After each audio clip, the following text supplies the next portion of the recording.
যখনই আমি গেছি তখনই কারোর সামনে দাঁড়ালে একটাই প্রশ্ন সবাই আমাকে করে যে বাপরে তোকে কতদিন অফিস থেকে ছুটি দিয়েছে, কি ভালো অফিস রে, এরকম অফিস আমরাও চাই।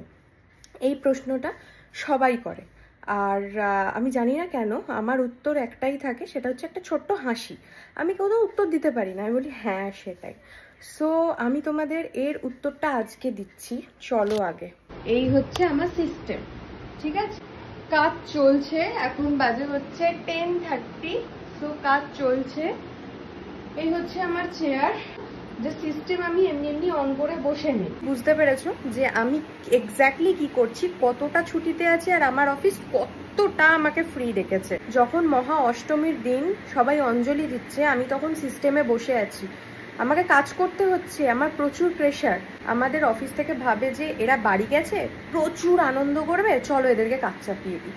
এটাই হয়ে গেছে। আমরা অফিস থেকে যতটার বেশি না কাজ করি, বাড়ি থেকে আমি বুঝতে পারছি এই 1 মাস আমি দুর্গাপুজোয় কোনো ছুটি পাইনি। শুধুমাত্র দশেরা দশমীর দিন আমি ছুটি পেয়েছি, আর হচ্ছে কালী পুজো সোমবার ছিল, সোমবার দিন আমি ছুটি পেয়েছি, আর কোনো ছুটিই পাইনি। আমি সারা পুজোতে কাজ করেছি, তার পরের দিন থেকে এসে সেই সিস্টেমটা এখানে বসিয়ে রেখেছি, সেই আমি বসে আছি, আমিও এর সাথে বসে আছি। রাত নেই, দিন নেই, দুপুর নেই, সবসময়। আর আমার মায়ের কমপ্লেন আমি নাকি মাকে সময় দিইনি।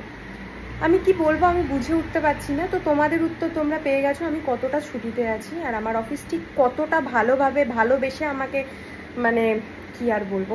তো যাই হোক, চলো কাজে বসতে হবে, বেশি বকবক করলে হবে না। অলরেডি টাইম 10:30 বেজে গেছে। বাড়ি থেকে কাজ করার থেকে অফিস থেকে কাজ করা অনেক ভালো, অ্যাটলিস্ট প্রেশার একটু হলেও কম থাকে। চলো তাহলে, টাটা।